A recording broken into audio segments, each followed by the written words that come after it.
Eh bien, bonjour à tous et bienvenue. On se retrouve aujourd'hui pour la suite de la mise à jour en version MK3S de mon i3 de chez Prusa. Il s'agit donc de l'épisode 5 et on va aujourd'hui s'occuper du remontage de l'extrudeur. Et dans la prochaine vidéo qui sera certainement la dernière de cette série, nous verrons comment installer cet extrudeur sur l'imprimante. Je vais essayer d'enchaîner ces deux vidéos assez rapidement. Vous avez dû remarquer qu'il s'est écoulé un bon mois voire plus entre la vidéo précédente et celle-ci. Je dois vous avouer que j'ai du mal à me motiver pour faire des vidéos assez longues et compliquées sur un sujet qui au final est déjà terminé pour moi depuis un petit mois et demi. L'imprimante est déjà éprouvée, elle a déjà servi depuis un moment et j'ai forcément plus envie de vous faire des vidéos sur les résultats, sur les réalisations que j'ai faites depuis cette mise à jour, mais je me dois de terminer ce que j'ai commencé, donc on va essayer d'aller très rapidement sur ces deux dernières vidéos. Je ne rentrerai pas forcément autant dans les détails que précédemment, mais si vous rencontrez des difficultés ou avez des questions, n'hésitez pas à passer par les commentaires, je me ferai un plaisir de vous donner un coup de main.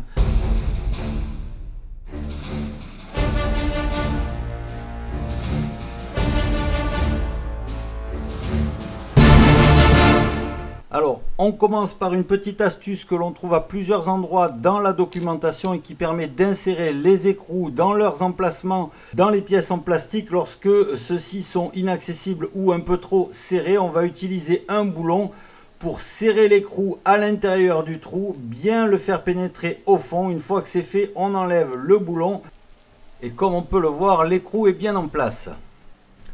Donc la vidéo du jour consiste au montage de l'ensemble des pièces sur le corps de l'extrudeur et nous verrons le montage de l'extrudeur sur l'imprimante dans la prochaine vidéo. Je vous laisse regarder, je vais intervenir simplement lorsqu'il y a des petits passages délicats. Le prochain d'ailleurs va concerner la mise en place de l'aimant ici. Donc après avoir mis l'aimant dans la partie mobile que l'on installe dans le corps de l'extrudeur, on va serrer la pièce avec le boulon. Alors comme toujours lorsqu'il s'agit de pièces qui doivent rester mobiles, on va serrer jusqu'à ce que la pièce soit bloquée. Et ensuite on va procéder à des petits desserrages afin de libérer la pièce juste pour qu'elle soit assez mobile tout en ayant un minimum de jeu. Je vais mettre maintenant en place le plus grand des deux aimants dans son emplacement sur le corps de l'extrudeur. Il y a un sens à respecter. Il faut que le levier soit repoussé par l'aimant que l'on vient d'installer. Donc ici, il n'était pas installé comme il faut. Je le tourne et maintenant, on voit bien que le levier est repoussé. Donc il va permettre de mettre la pression sur la bille que l'on va installer maintenant. Donc je mets la bille dans sa pièce en plastique. Je contrôle qu'elle se déplace librement à l'intérieur de cette dernière et je l'installe sur le corps. Donc j'ouvre mon petit levier pour laisser passer la bille et ici je réaligne le tout pour qu'il soit bien en place sur le corps de l'extrudeur. On installe maintenant l'autre partie du corps de l'extrudeur sur le bloc moteur. La seule chose à laquelle il faut faire attention, c'est l'alignement entre le câble et l'empreinte de la tête d'impression ici. Donc une fois que les deux vis sont en place, on va procéder au pré-alignement de l'engrenage avec l'emplacement du filament. C'est ce qu'on nous dit sur la documentation, mais en réalité, si vous n'avez pas démonté votre engrenage du moteur, vous allez pouvoir le laisser tel quel et fignoler le réglage à la fin. On y reviendra tout à l'heure. Voilà, on va maintenant réunir ces deux parties autour de la tête d'impression. Comme dans la documentation, je vais utiliser un petit carton pour rehausser le corps de l'extrudeur lors de son assemblage afin d'éviter de forcer sur les câbles du thermistor et de la résistance de chauffage. Avant de plaquer le bloc moteur, maintenez l'aimant en place parce qu'en fait, il y a des pièces métalliques qui pourraient faire sortir l'aimant au moment de l'assemblage. Voilà, une fois que l'assemblage est fait, on va maintenant mettre en place le dernier morceau du corps de l'extrudeur. Il s'agit de l'écope de l'aération du radiateur. On met en place les deux BTR qu'on va serrer un petit peu. On va contrôler l'alignement du bloc de chauffe pour qu'il soit bien dans l'axe de l'extrudeur, et on finira le serrage. Voilà, ici je l'aligne pour qu'il soit bien au centre et je serre.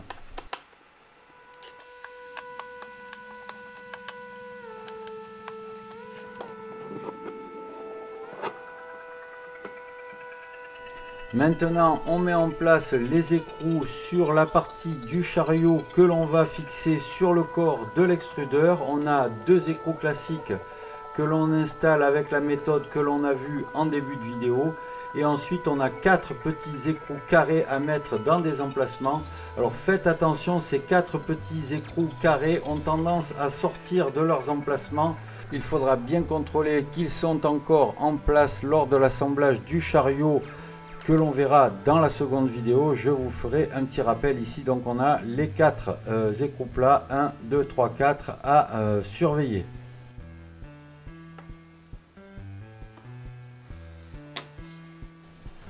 On met en place le câble du capteur de filament, le nouveau câble d'ailleurs que l'on a remplacé ici dans la partie arrière du chariot, avant d'assembler ce dernier avec le corps de l'extrudeur. Ici on le laisse un petit peu dépasser, environ 1 cm. De toute façon on pourra le régler par la suite. On fait bien passer le câble sur l'avant pour pas qu'il nous dérange. Alors ici dans la documentation on nous dit de mettre ces vis au préalable. Moi je les avais pas mises, donc là je vais les mettre en forçant un petit peu sur le radiateur. Voilà, en fait on peut les mettre plus tard, mais le radiateur est un petit peu gênant. Ici on voit donc les deux vis qu'on vient de mettre et qui dépassent. On a les deux vis que l'on a serrées tout à l'heure qui dépassent aussi. Donc on fait en sorte de tomber bien en face des trous. On fait gaffe au câble du moteur pour bien le faire passer dans la fente qui est prévue à cet effet ici. Et on met les deux câbles vers l'arrière avant de serrer. Voilà, pour bien le pincer, voilà, derrière le châssis du moteur et du chariot.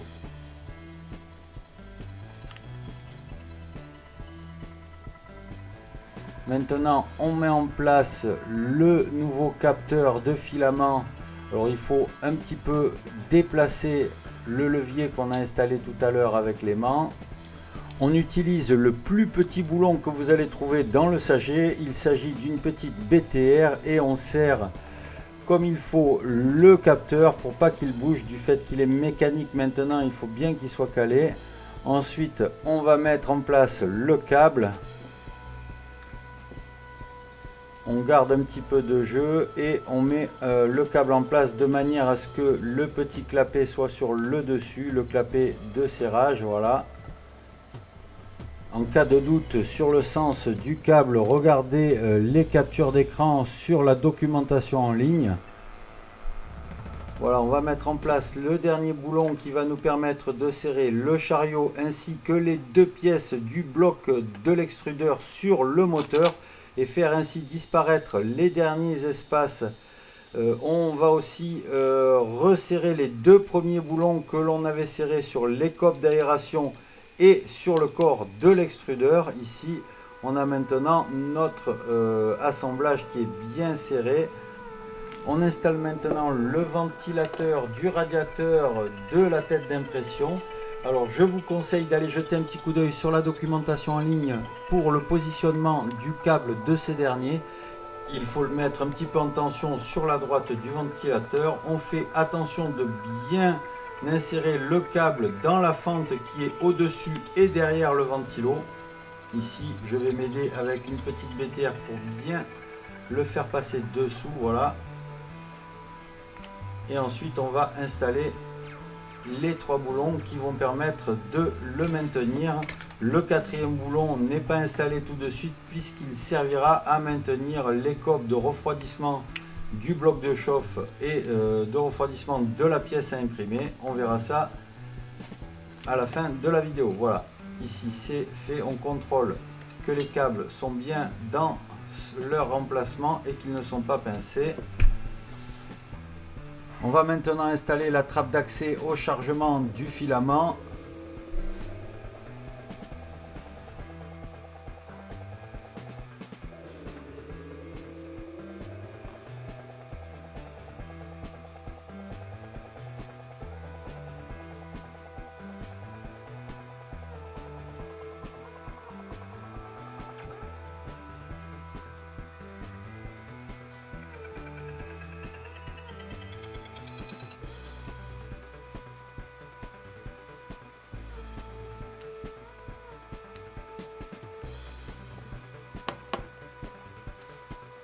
Voilà, l'engrenage est installé sur la trappe. Avant d'installer la trappe sur le corps de l'extrudeur, on va finaliser l'alignement de l'engrenage du moteur avec le filament. Il faut donc aligner le filament avec la partie striée de l'engrenage. Attention toutefois, lorsque vous allez desserrer puis resserrer la petite BTR qui permet de bloquer l'engrenage, de bien rester face à la partie plate de l'axe du moteur.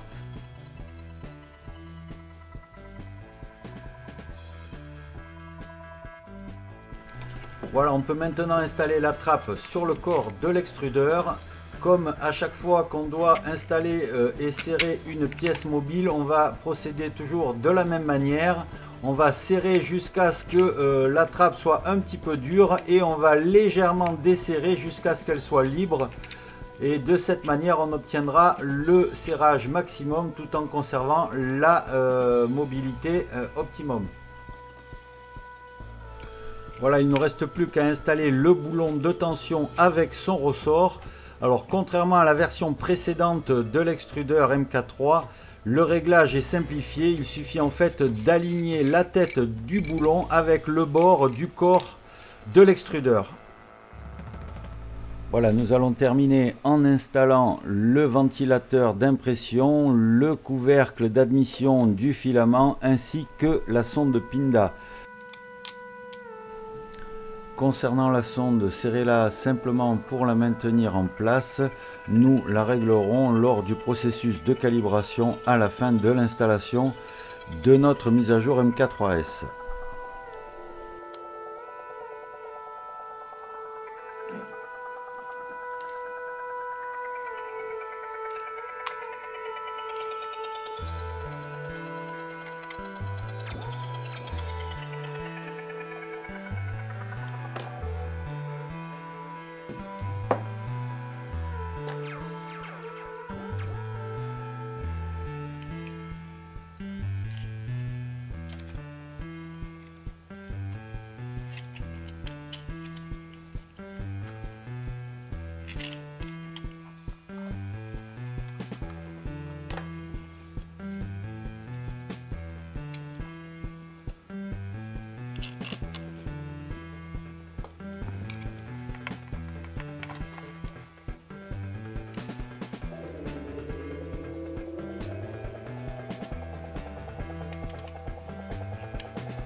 Voilà, cette vidéo touche à sa fin. On se retrouve dans le prochain et dernier épisode concernant l'installation de l'extrudeur sur l'imprimante ainsi que le réglage et la calibration de cette dernière.